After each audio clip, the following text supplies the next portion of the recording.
ஒழுக்கம் கெட்டவ தானே. உனக்கு அசிங்கமா இல்லையா, வெக்கமா இல்லையா, வெக்கமானமே இல்லையா, உனக்கு மான ஈனமே உனக்கு கிடையாதா? அப்ப இந்த தனிப்பட்ட விவகாரத்துல யார் பெட்ரூமுக்குள்ள யார் இருக்காங்கிற விவகாரத்தை ஒரு அரசியல் கட்சி எப்படி வந்து ஆபரேட் பண்ண முடியும்? சார், விஜய் அவர்கள் பேசும்போது மேடை தோறும் எல்லாரோட வீடுகள்லயும் விஜய் இருக்கிறான் அப்படின்ற மாதிரி பேசுறாரு. எல்லாரும் வீட்லயும் விஜய் இருக்கிறாருங்க. என் வீட்டுல விஜய் இல்லைன்னு அவருடைய மனைவி சொன்னாங்க. தன்னால 50 உயிர்கள் பறிபோனதே என்கிற பரிதவிப்பு கூட அவரிடத்துல இல்ல. மனைவிக்கு உண்மையா இல்ல, பிள்ளைக்கு உண்மையா இல்ல, கட்சிக்கு உண்மையா இல்ல, கூட அவனுக்காக செத்தவனுக்கு உண்மையா இல்ல, யாருக்குமே உண்மையா இல்ல. நீ என்ன ஜென்மம்டா நீன்னு கேக்குறான். விஜய் தான் தமிழ்நாடு அப்படின்ற மாதிரிலாம் பேசுறாரு. அப்படியா? அப்ப விஜய் தான் தமிழ்நாடுனா தமிழ்நாட்டில் இருக்கிற அத்தனை ஆண்களுமே திருமணம் தாண்டிய பந்தத்துல எல்லாருமே கள்ள உறவுல மாட்டி பாலியல் ரீதியான பொறுக்கியலா இருக்காங்கன்னு சொல்ல வர்றாரா? முரசொலி செல்வம் இறந்ததுக்கும் இந்த விவகாரத்து மனுவுக்குன்னா அப்ப நீங்க என்ன கேட்கிறேன்னா, யாரோ ஒருத்தர் தூண்டி விடுற அளவுக்கு அறிவற்றவரா வந்து அவருடைய மனைவி இருக்கிறார். அப்ப அது மட்டும் சொல்லல, மனப்பிறழ்வு கொண்டவராக இருக்கிறார், மனநிலை சரியில்லாதவராக இருக்கிறாருங்கிற குற்றச்சாட்டையும் சொல்றாங்க. என்னை வந்து அடித்து இருக்கிறார், துன்புறுத்தி இருக்கிறார்னு சொல்றாங்க. சார் வணக்கம் சார். வணக்கம் சார். தாவேகா தலைவர் விஜய் சங்கீதா அவர்களுடைய விவகாரத்து செய்தி வரும்பொழுதே எல்லாருமே இணையத்துல என்ன பேசப்படுதுன்னா, இதற்கும் திமுக தான் காரணம்னு சொல்லி தாவேகாவினர்கள் சொல்ல போறாங்கன்னு சொன்னாங்க. அது இன்னும் கொஞ்சம் சில நிமிடங்கள்ல அப்படிதான் சார் சொல்லிட்டு இருக்காங்க. எல்லாமே திமுக தான், திமுக இதுக்கு பின்னாடி சரி செஞ்சிருக்குது. இவ்வளவு ஆண்டுகள் கழித்து இந்த நேரத்துல வந்து சங்கீதா அவர்கள் விவகாரத்து பெறுவதற்கான காரணம் என்ன அப்படின்ற மாதிரிலாம் நேரடியாவே பேசிட்டு இருக்காங்க. இது எப்படி சார் பாக்குறீங்க? எல்லாத்துக்குமே திமுக திமுக தான் இப்ப போயிட்டு இருக்கு. நீங்க எப்படி பாக்குறீங்க? திருமண வாழ்க்கை என்பது ஒரு ஆணுக்கும் பெண்ணுக்குமான தனிப்பட்ட பந்தம் என்பது எல்லாருக்குமே தெரியும். ஆமா.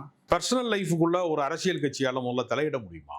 அவங்க வந்து முதல்ல தமிழ்நாட்டிலே இல்லை, இந்தியாவிலே இல்லை. ஆமா, அவங்க லண்டன்ல இருக்காங்க. ஒருத்தருடைய தனிப்பட்ட அந்தரங்க வாழ்க்கைக்குள்ள போய் ஒரு அரசியல் கட்சி தலையிடுகிறது என்று சொல்வதே முதல்ல ஒரு ஆபாசமான குற்றச்சாட்டு.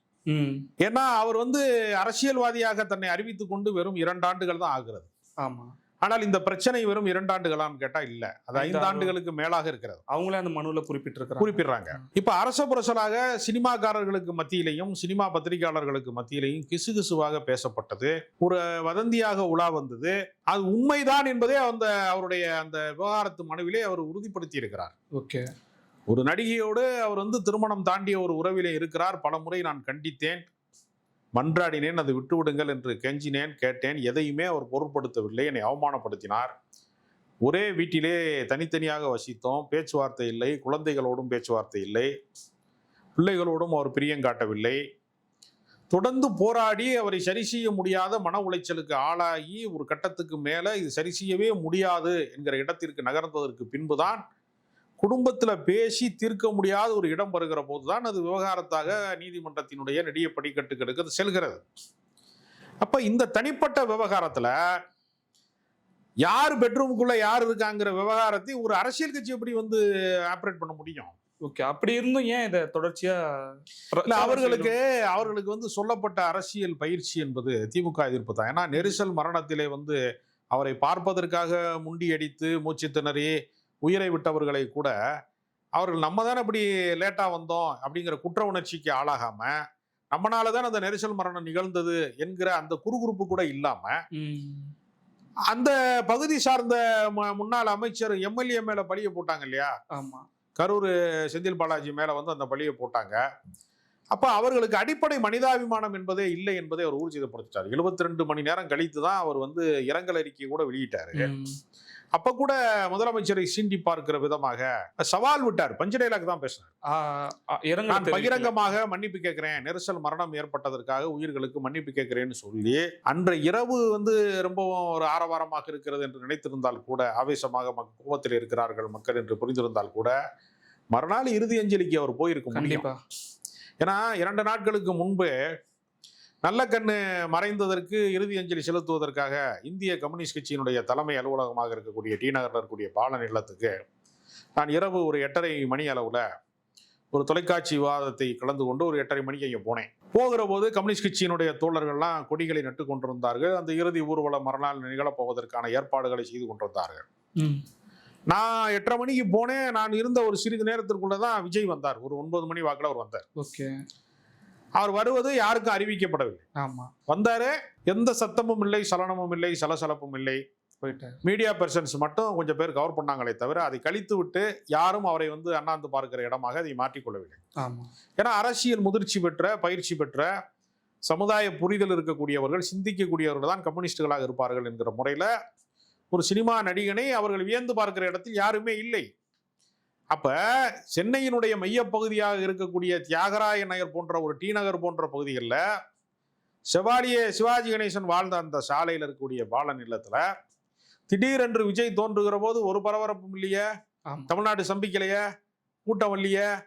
அப்ப இதே மாதிரி நீங்கள் அறிவிக்காமல் போய் அஞ்சலி செலுத்துவதற்கு நீங்கள் கரூருக்கு போயிருந்தாலும் இதுதான் நடந்திருக்கும் நிச்சயமா.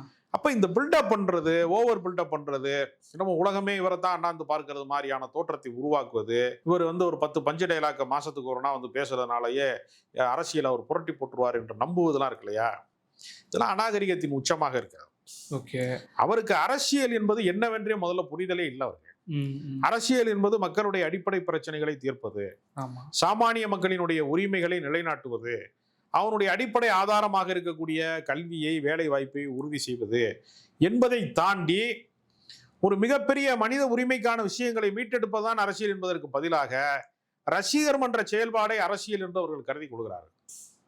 சினிமா டிக்கெட் வாங்குறதும் அரசியல் கட்சியில வந்து நான் தேர்தலில் போட்டியிட விரும்புவதும் வந்து ஒன்று கிடையாது. உங்களை விரும்புகிறவர்கள் மட்டும்தான் உங்கள் படத்தை பார்ப்பார்கள். அரசியல் அப்படிப்பட்டது இல்லை. எல்லா தரப்பு மக்களும் ஏற்றுக்கொண்டால் தான் ஒரு கட்சி ஆட்சிக்கு வர முடியும். அதனால இதெல்லாம் வந்து அவர்களுடைய ஒரு மன பிராந்தியில தான் இருக்காங்க எப்பவுமே. இல்ல சார், லண்டன்ல இருந்து முரசொலி செல்வம் அவர்களுடைய இறப்பிற்கு வந்தாங்க, விஜய் அவர்களுடைய மனைவி சங்கீதா வந்திருந்தாங்க. இதெல்லாம் ஒப்பிட்டு பார்க்கும்போது அப்ப அவங்கள ஏதோ ஒரு மூல செலவை செய்து தேர்தல் நெருங்கக்கூடிய இந்த நேரத்துல விவகாரத்து மனுன்னு போட்டோன்னா விஜய் அவர்களுடைய டிஃபேம் பண்ணலாம் அப்படின்ற மாதிரிலாம் பேசப்படுதே சார். இல்லை, யாருடைய மரணத்திற்கு வேண்டும் யார் வேண்டுமானாலும் போகலாமே. நாம் தமிழர் கட்சி வந்து முழுக்க முழுக்க திமுக எதிர்ப்பு அரசியலை பேசுறாங்க, திராவிடத்தை வீழ்த்துவோங்கிறாங்க, பெரியாரை குறித்து அவதூறு கூட பேசுறாங்க. அதே முரசொலி செல்வம் இறந்தாலோ, முத்து இறந்தாலோ சீமான் போகத்தானே செய்யறாரு. சீமான சாவு வராத போறாங்க. இப்ப நல்ல கண்ணு மறைவுக்கு அண்ணாமலை வந்தாரு, பாஜக காரர்கள்லாம் வர்றாங்க. பாஜகவை தான் வாழ்நாள் முழுக்க நல்ல கண்ணு எதிர்க்கிறாரு. பாஜக காரர்கள் வரக்கூடாது, நல்ல கண்ணுக்கு பிடிக்காது, வெளியே போங்கன்னா சொல்லுவாங்க. சாவு வீட்டுக்கு எல்லாரும் தான் வருவாங்க. அப்ப என்ன கேட்கறேன்னா, முரசொலி செல்வம் இறந்ததுக்கும் இந்த விவகாரத்து மனுவுக்குன்னா அப்ப நீங்க என்ன கேட்கறேன்னா, யாரோ ஒருத்தர் தூண்டி விடுற அளவுக்கு அறிவற்றவரா வந்து அவருடைய மனைவி இருக்கிறார். அப்ப எப்படி ஒரு அபத்தமா இல்லையா உங்களுக்கு? ஒரு கணவன் மனைவியினுடைய உறவுக்குள்ள, ஒரு பந்தத்துக்குள்ள, இப்ப நீங்க சாதாரணமாவே பேச்சலர்ஸா இருக்கிற பசங்கள்லயே ஒருத்தன் லவ் பண்ணான்னா இன்னொருத்தனுக்கு சொல்ல மாட்டான். ஆமா, நைஸா கழட்டி விட்டுருவான். அது வரைக்கும் ஒன்னாவே சுத்திட்டு இருப்பான், பைக்ல எல்லாத்துலயும் சுத்திட்டு இருப்பான். அதுக்கப்புறம் எங்க போறாங்கிறத சொல்ல மாட்டான். அந்த பிள்ளைய தான் பார்க்க போறேன், அந்த பொண்ணை பார்க்க போறேன்னு சொல்லவே மாட்டான். டப்புன்னு கட் பண்ணி விடுறான். அப்ப அந்தரங்கம் என்பது, தனி மனிதனுடைய உறவு என்பது அது பர்சனலு. சாவு வீட்டுல வச்சா சொல்லுவாங்க, நீ வந்து எப்படியாவது விஜய் அவமானப்படுத்திடணும் அப்படின்னா சொல்லுவாங்க. இல்ல அந்த அளவுக்கு இவர்கள் நெருக்கமானவர்களானா அதுவும் கிடையாது. அதுக்கான அவசியம் என்ன இருக்கு? இது 5 ஆண்டுக்கு முந்தைய பிரச்சனை இல்ல சார். விஜய் அவர்கள் பேசும்போது மேடை தோறும் எல்லாரோட வீடுகள்லயும் விஜய் இருக்கிறான் அப்படின்ற மாதிரி பேசுறாரு. மற்றவர்கள் இணையத்துல பேசுறதுலாம் என்னவா இருக்கிறது, முதல்ல அவங்க வீட்லயே இல்லையன்ற குற்றச்சாட்டு இருக்கு. இவர் எப்படி அப்ப இங்க இந்த நாட்டை இந்த தமிழகத்தை ஆள போறாருன்ற மாதிரி கேள்விகள் எல்லாம் முன்வைக்கிறாங்களா சார்? இதுக்கு நம்ம எப்படி சார் எடுத்து? எல்லாரும் வீட்லயும் விஜய் இருக்கிறாருங்க, என் வீட்டுல விஜய் இல்லைன்னு அவருடைய மனைவி சொல்றாங்க. அப்ப அந்த உலகத்துக்கே நான் நல்லவனா இருக்கேங்க, என் வீட்டுக்கு, ஆனா உள்ளுக்குள்ள வந்து நான் வேற ஆளுங்க அப்படின்னு இருக்கிறேன். நீங்க அரசியல் பொது வாழ்க்கைக்கு நீங்கள் வந்ததற்கு பின்னால் கடந்த காலத்திலே நீங்க பிளேபாயா இருந்திருந்தால் கூட தன்னை செம்மைப்படுத்தி கொண்டு சீர்திருத்தி கொண்டுதான் பொது வாழ்க்கைக்கு வரணும். ஒரு காலத்துல அப்படி இருந்தாருங்க, இப்ப அப்படி மாறிட்டாருங்கன்னு சொன்னாதான் அரசியல் பொது வாழ்க்கைக்கு வந்து சிறப்பானதா இருக்கும். ஓகே சார், நீங்க இந்த இடத்துக்கு சொல்ல வரும்போது நான் சொல்றேன், இவர்கள் என்ன சொல்றாங்க, தாவேக்காவினர்லாம் கருணாநிதிக்கு எத்தனை பொண்டாட்டி, இவங்களுக்கு எத்தனை பொண்டாட்டி, உதயநிதி மேல விமர்சனங்கள் இல்லையா? நீங்க குறிப்பிட்டது ஒரு காலத்துல அப்படி இருந்தாங்க, அரசியலுக்கு வரும்போது இதெல்லாம் இந்த பேர்கள்லாம் மாறி இருக்கணுங்க. இவங்க இதெல்லாமே விமர்சனம் செய்ய. கலைஞர் அவர்களுக்கு வந்து முதல் மனைவி இறந்து போனாங்க, அதனால 2வது மனைவி கட்டினாரு. சரி, இன்னொரு மனைவியும் கட்டினாரு வச்சுக்கோங்க. அது முறைப்படுத்தப்பட்ட உறவா, முறை சாராத உறவா? இல்ல, இது தகாத உறவுலாம் கிடையாது. அது அதிகாரப்பூர்வமான உறவு தானே. ஆமா. அது ஏதாவது ரகசியமாக ஒளித்து வைத்துக் கொண்டாரா? கிடையாது. ராஜாத்தி அம்மா எனக்கு யாருன்னு தெரியாதுன்னு சொல்லியிருக்காரா? இல்ல. இவங்க உங்க மீதான குற்றச்சாட்டு என்ன? அதை யாராவது நீதிமன்றத்திற்கு போனாங்களா? உதயநிதி மேல யாரும் வழக்கு போட்டிருக்காங்களா? பாலியல் அத்துமீறலாக என்னை பயன்படுத்தி கொண்டு யூசந்திரவா பயன்படுத்தி கொண்டு திருமண ஆசை காட்டி என் வாழ்க்கையை சீரழிச்சாருன்னு சீமான் மீது மட்டும்தான் விஜயலட்சுமி புகார் அளிச்சிருக்கிறாங்க. வேற யார் எந்த தலைவராவது பாலியல் புகார்ல அதிகாரப்பூர்வமாக நீங்கள் குற்றவாளியாக அறிவிக்கப்பட்டவர்கள் சொந்த வாழ்க்கையில சூனியம் வச்சுக்கிட்டவங்க யாராவது இருக்காங்களா? கிடையாது. நீ எம்ஜிஆர் மேல யாரு புகார் கொடுத்தது?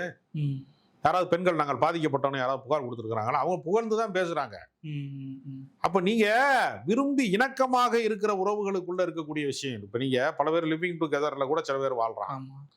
அது அவர்கள் 2 பேரும் விரும்பி வாழ்கிறார்கள் அப்படிங்கிற பட்சத்துல பிரச்சனை இல்லை. இப்ப நீங்க ஒரு திருமண பந்தத்துல இருந்து கொண்டு மனைவியை புறக்கணிச்சுட்டு மனைவி அல்லாத இன்னொரு பெண்ணோட நீங்கள் ஒரு ரகசிய வாழ்க்கையை வாழ்ந்து கொண்டிருக்கிறீர்கள். அதை கண்டித்திருக்கிறாங்க. அதை பல முறை அதை விட சொல்லி மன்றாடி இருக்கிறாங்க, கெஞ்சி இருக்கிறாங்க. எதையுமே நீங்க கேட்க தயாரா இல்லை. மேற்கொண்டு அவங்களோட செல்ஃபி எடுத்து நீங்க பொது வெளியில போடுறீங்க. வாழ விருப்பம் இல்லை என்று சொன்னதற்கு பின்பு முறைப்படுத்துவதற்கான ஜீவனாம்சம் கேட்கிறாங்க அவங்க.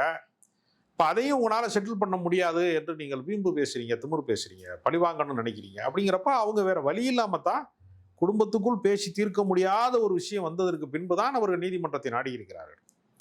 அதனால புருஷன் பொண்டாட்டி சண்டைங்கிறது வீட்டுக்குள்ள நடந்தா அது பர்சனலா இருக்கலாம். ஓகே. ரோட்ல போட்டு அடிச்சா அது பர்சனலா இருக்காதுல்ல. கண்டிப்பா. ரோட்ல போறவன் கேட்பான்ல, எதுக்கு இந்த பொம்பளை அடிக்கிற, எதுக்கு நீ அடிக்கிறன்னு கேட்பாங்கல்ல. ஆமா. அப்போ பொதுவெளிக்கு வந்ததற்கு பின்பு நீதிமன்றத்தில் வழக்காக பதிவு செய்ய அப்ப கூட அவங்க கண்ணியம் காக்குறாங்க. சங்கீதா என்று சொல்லக்கூடிய அவருடைய துணைவியார் பொதுவெளியில அந்த நடிகையின் பெயரை சொல்லல. நீ அழுத்தம் தந்தால் சொல்லுவேன் அவருடைய பட்டியல சேர்ப்பேன்னு சொன்னாங்களே தவிர, வழக்கு மனுவில் சேர்ப்பேன்னு சொன்னாங்களே தவிர நேரடியா சொல்லல. அப்ப அவங்க நாகரிகம் கருதி கண்ணியம் கருதி அப்படியெல்லாம் பேச விரும்பவில்லைன்னு தான் சொல்றாங்க. அப்ப அவர்கள் வரம்பு மீற விரும்பல. நீ வரம்பு மீறி ஒரு வாழ்க்கையை வாழ்ந்துட்டு அவங்கள பத்தி தப்பா வேற பேசுறாங்க. சொந்த குடும்பத்துக்குள்ளேயே அவருடைய மனைவிக்கும் அவருடைய பிள்ளைக்கும் அவர் உண்மையா இல்லைன்னா அவர் கட்சிக்கும் உண்மையா இல்ல, இந்த பக்கம் செத்தவனுக்கும் அவர் உண்மையா இல்ல, தன்னால 50 உயிர்கள் பறிபோனதே என்கிற பரிதவிப்பு கூட அவரிடத்துல இல்ல, மனைவிக்கு உண்மையா இல்ல, பிள்ளைக்கு உண்மையா இல்ல, கட்சிக்கு உண்மையா இல்ல, கூட அவனுக்காக செத்தவனுக்கு உண்மையா இல்ல, யாருக்குமே உண்மையா இல்ல. நீ என்ன ஜென்மம்டா நீன்னு கேட்கறான். பெத்த தகப்பனை தள்ளி வச்சிருக்க, தாயை தள்ளி வச்சிருக்க. அவங்களாம் ஏதோ ஒரு கெஸ்ட் மாதிரி என்னைக்காவது ஒரு நாள் பார்க்கக்கூடிய இடத்துல மாநாட்டினுடைய காட்சி பொருளாக எஸ்சிஎஸ்சியை பயன்படுத்துற. சொந்த வாழ்க்கையில நீ அந்யோன்யமாக இல்லை. அப்ப நீ என்ன மனித பண்பே இல்லையே, உனக்கு என்ன தலைமை பண்பு எப்படி வரும்? உனக்கு இந்த நாட்டை ஆளுவதற்கான தகுதி எங்க இருந்து வரும்? நான் தான் தமிழ்நாடுன்னு சொல்றாரு சார். விஜய் தான் தமிழ்நாடு அப்படின்ற மாதிரிலாம் பேசுறாரு. அப்படியா? அப்ப விஜய் தான் தமிழ்நாடுன்னா தமிழ்நாட்டில் இருக்கிற அத்தனை ஆண்களுமே திருமணம் தாண்டிய பந்தத்துல எல்லாருமே கள்ள உறவுல மாட்டி பாலியல் ரீதியான பொறுக்கியலா இருக்காங்கன்னு சொல்ல வர்றாரா? என்ன சொல்றாரு? அவர் எப்படி தமிழ்நாடு ஆக முடியும்? தமிழ்நாட்டினுடைய நீல அகலங்களை அவர் அறிவாரா? எல்லா நிலங்களை சந்தித்திருக்கிறாரா? எல்லா கிராமங்களை சந்தித்திருக்கிறாரா? எல்லா மனிதர்களோட உரையாடி இருக்கிறாரா? போராடுகிற மக்களோட பணிய நல்ல கண்ணு மாதிரி தலைவர்களை சொல்ல முடியும். நான் தான் தமிழ்நாடு நல்ல கண்ணு சார். அண்ணா கிளைம் பண்ணிக்கல, யாருமே கிளைம் பண்ணல. ஆனா இவர் அரசியல் தலைவர்கள் அவர்கள் கால்படாத ஊர்களே இல்லைங்கிற அளவுக்கு அவங்க மக்களோட பயணித்தவர்கள் தான் நான் தான் தமிழ்நாடுன்னு சொன்னா கூட நியாயம் இருக்கு. நீ தமிழ்நாட்டின் நீ ஷூட்டிங் ஸ்பாட்டை தவிர வேற எந்த ஊருக்கும் போகாதவனாச்சு நீ. உனக்கு எப்படி நீ நான் தான் தமிழ்நாடுன்னு எப்படி சொல்ல முடியும்? தமிழ்நாட்டினுடைய என்டர்டைன்மெண்ட் நீ வேணா சொல்லு, தமிழ்நாடு நான் சொல்லக்கூடாது. தமிழ்நாடு என்னைய பார்த்தா அது வடிவேல் சொல்லலாம். அதை கூட இவர் சொல்ல முடியுமா எனக்கு தெரியல. தமிழ்நாட்டினுடைய ஒரு மிகப்பெரிய என்டர்டைன்மெண்டா வடிவேல் இருக்கலாம். அந்த இடத்துல கூட இவர் இருக்க முடியும். ஏன்னா வடிவேலை நீ விரும்பாதவர்களே இல்லை. வடிவேலை எனக்கு பிடிக்கான்னு சொல்றது நீ எங்கேயாவது பாத்திருக்கீங்களா? கிடையாது. ஆனா விஜய பிடிக்காம அஜித் ரசிகர் இருக்கான்ல, வேற வேற ரசிகர் இருக்கான். அப்படி கூட சொல்ல முடியாது. யார் இல்லைனாலும் அவங்களுடைய ரசிகைகள் இருக்காங்கன்ற மாதிரி இப்ப பேசப்படுது சார். நாங்க இருக்கிறோம்னா நீங்க அவங்க விவகாரத்து பண்ணா என்ன, நாங்க இருக்கிறோம், ரசிகைகள் இருக்கும், தங்கைகள் இருக்கும், ஏன் நான் பொண்டாட்டியாவே வரக்கூடாதா அவங்களுக்குன்ற மாதிரிலாம் பேசுறாங்க சார். தங்கைகள் பொண்டாட்டியா வரமாட்டாங்க. இதெல்லாம் தகாத உறவுக்கான ஆபாசமான சொல்லாடல். அதை அந்த பெண்மணிகளே பதிவிடுறாங்க சார். நாங்க எல்லா இடத்துலையுமே நீ யோசிச்சு பாருங்க, ஒரு ஒழுக்கமுடையவர்கள், மாண்புடையவர்கள், சமூக மரியாதை உடையவர்கள் யாராவது போய் நான் விஜய்க்கு பொண்டாட்டியாக கூட இருப்பேன் அப்படின்னு பொதுவெளியில பேசுவாங்களா? பேசுறாங்களே. அப்படி பேச வைக்கிற பதிவுகளை வெளியிடுறாங்கன்னு சொல்லுங்க. ஓகே, இது எவ்வளவு அநாகரிகமானது. அவன் பொண்டாட்டியோட அவன் இருக்க மாட்டேங்கிறான்னு சொல்லி பஞ்சாயத்து ஓடிக்கிட்டு இருக்கும் போது நான் பொண்டாட்டியா வர்றேன்னு சொன்னேன்னா நீ ஒழுக்கத்தினுடைய நிலைமை என்ன? நீ யாருங்கிற கேள்வி இருக்குல்ல. அவன் ஒழுக்கம் கட்டவேன்னு அவனோட குடும்பம் நடத்தினவா 27 வருஷமா வாழ்ந்தவ புகார் கொடுத்து நீதிமன்றத்துல போய் நியாயம் கேட்டுக்கிட்டு இருக்கும் போது அந்த ஒழுக்கம் கட்டவனுக்கு நான் இருக்கேன்னு ஒருத்தி சொல்றானா நீனு ஒழுக்கம் கட்டவ தானே? உனக்கு அசிங்கமா இல்லையா? வெக்கமா இல்லையா? வெக்கமானமே இல்லையா? உனக்கு மான ஈனமே ஒண்ணு கிடையாதா? இப்படி பேசுவதற்கு கூச்சப்பட வேணாமா? எவ்வளவு கேவலமானது இது, எவ்வளவு பெரிய கலாச்சார சீரழிவு. நீங்கெல்லாம் இப்படி பேசலாமா? சில பேர் சொல்றாங்க எனக்கு புருஷனை விட விஜயத்தை ரொம்ப பிடிக்கும், மாசம் மாசம் அவர் தான் மளிகை வாங்கி கொடுப்பாரா, உடம்பு சரியில்லைன்னா வைத்தியம் பார்க்க கூட்டு போவாரா, செத்தா வந்து கடைசியா காரியம் பார்ப்பாரா? அவனுக்கு செத்தவனுக்கே அவன் வந்து இறுதி அஞ்சலி செலுத்துறதுக்கு வர்றதுக்கு தயாரா இல்லாத ஆளை பார்த்து அவர் தான் என் புருஷனை விட முக்கியமானவர்னு சொல்றா, புருஷனை அவமானப்படுத்துறது அது. நிச்சயமா. அது ஏன் சார் தாவேக்காவில் இருக்கக்கூடியவர்கள் தான் இந்த மாதிரி பேசுறாங்க, இந்த மாதிரியான செயல்பாடுகள்ல ஈடுபடுறாங்க? கலாச்சார சீரழிவு கொண்டவர்கள் மட்டுமே அங்க இருக்கிறார்கள். ஓகே. நீங்க அது மட்டும் சொல்லல, மனப்பிறழ்வு கொண்டவராக இருக்கிறாரு, மனநிலை சரியில்லாதவராக இருக்கிறாருங்கிற குற்றச்சாட்டையும் சொல்றாங்க. என்னை வந்து அடித்து இருக்கிறார், துன்புறுத்தி இருக்கிறார்னு அவங்க சொல்றாங்க. இப்ப நம்ம இதை நம்புறதுக்கு என்ன சாட்சி இருக்குன்னு கேட்டீங்கன்னா, அவர் வாகனத்துல போகும்போது லைட்டா போட்டு ஆஃப் பண்ணார்ல, அப்ப அவரோட அதெல்லாம் மனநிலை சரியில்லாததுக்கான அடையாளம் தான். ஓகே. நீங்க தனக்காக செத்தவனை பார்க்காம இருக்கிற சைக்கோத்தனம், அது சைக்கோத்தனம் தானே. நீ உங்களுக்காக செத்தவனை பார்க்க மாட்டேன்னு சொல்ல சைக்கோத்தனம் தானே. உன் மனைவி வந்து உன் மேல வருத்தமா இருக்கிற போது அந்த வருத்தத்தை தீர்க்காமல் இருப்பதும் சைக்கோத்தனம் தானே. ஓகே. அதனால வந்து நீங்கள் உங்களையே சரி செய்து கொள்ள முடியலைன்னா, உங்கள் குடும்பத்தையே உங்களால வந்து நிர்வகிக்க முடியலைன்னா, உங்கள் கட்சியவே உங்களால ஒரு கூட்டத்தையே ஒன்று நிர்வகிக்க முடியலைன்னா, உங்களை பின்பற்றுகிறவர்களே நீங்க ஒழுங்குபடுத்த முடியலைன்னா, உங்களுக்கு தனி மனித ஒழுக்கமும் கிடையாது, பொது ஒழுக்கமும் கிடையாதுன்னா, உங்களை எப்படி தலைவனா பார்ப்பான்னு நான் கேட்கிறேன். ஆனா அந்த பாக்குற கூட்டத்துக்கும் தலைவனா பாக்குற கூட்டத்துக்கும் ஒரு புரிதல் இல்லையா சார்? இவங்களோட குடும்பத்துல இவ்வளவு பெரிய பிரச்சனை, அப்பா அம்மாவை விட்டாரு, பசங்களை பாத்துக்கல, அப்ப நம்மளை எப்படி பாத்துப்பாருன்ற புரிதல் ஏன் சார் அவங்களுக்கு இன்னும்? அதாவது அறியாமை என்பது உலகத்துல எப்பவுமே அறியாமையும் ஆணவமும் இரட்டை பிறவிகள்பாங்க. ஓகே. விஜய்கிட்ட இருக்கிறது ஆணவம், அவரை பின்பற்றுகிறவட்டத்தில் இருக்கிறது அறியாமை. அறியாமையும் ஆணவமும் ஒரு புள்ளியில சந்திக்கும். அதை பயன்படுத்திக்கிறாங்க. ஆனா பயன்படுத்த முடியாது. ஓகே. ஏன்னா அரசியலுக்கு வந்து யார் வாக்காளர்கள், யார் வந்து தேர்வு செய்வோர்கள்னா, ரேஷன் கடையுடைய கியூல யார் நீளமாக நின்று கொண்டிருக்கிறார்களோ, எப்படா ஒயிட் போர்டு பஸ் வருங்கிறக்கா யார் காத்திருக்கிறார்களோ, யார் அரசு பள்ளிக்கூடங்களிலே வந்து படிக்கிறார்களோ, அது அந்த குழந்தைகள் படிக்கிறார்களோ, யார் வந்து அன்றாட பாட்டாளிகளாக, உதிரி பாட்டாளிகளாக, உழைப்பாளிகளாக இருக்கிறார்களோ, தொழிலாளர்களாக இருக்கிறார்களோ, சாமானியர்களாக இருக்கிறார்களோ, அவர்கள் தான் அரசியலை தீர்மானிக்கிறார்கள். ஓகே. இந்த எலைட் அரசியல்னு ஒண்ணு இருக்கு. சும்மா வந்து தண்ணி பாரில் தண்ணி அடிக்கும் போது அவன் சரியில்லை இவன் சரியில்லைன்னு சில பேர் பேசுவாங்க, ஓட்டு போற அன்னைக்கு போக மாட்டாங்க. ஓகே. பல பேர் இருக்காங்க அந்த மாதிரி. அப்ப சாமானிய எளிய மக்கள் தங்களுக்கு நன்மை செய்கிற அரசாங்கம் எது என்றுதான் தேர்வு செய்வார்களே தவிர சினிமா கவர்ச்சியெல்லாம் நம்பி அவர்கள் ஓட்டு போட மாட்டார்கள். எம்ஜிஆருக்கு இருந்தது வெறும் சினிமா கவர்ச்சி அல்ல, அதை தாண்டி அவருக்கு மனிதாபிமானமாக அவர் பல பேருக்கு உதவி செய்திருக்கிறார் என்பதும், நீண்ட காலம் வந்து கட்சி பணி ஆற்றி இருக்கிறார் என்பதும், அதனுடைய நம்பகத்தன்மை சார்ந்துதான் வாக்களித்தார்கள். ஜெயகாந்த் அரசியலுக்கு வந்தது கூட அவர் உதவி செய்யக்கூடிய மனப்பான்மை கொண்டவர் என்கிற அந்த நம்பகத்தன்மையின் அடிப்படையில தான் அவருக்கு கொஞ்ச நாள் செல்வாக்கு இருந்தது. இவருக்கு அப்படி ஒரு நம்பகத்தன்மை என்பது இல்லை. நம்பகத்தன்மை இல்லாத ஒருவர் வெற்றி பெற முடியாது. பல்வேறு கருத்துக்களை பகிர்ந்திருக்கீங்க சார். மீண்டும் ஒரு நேர்காணல சந்திப்போம். மிக்க நன்றி சார்.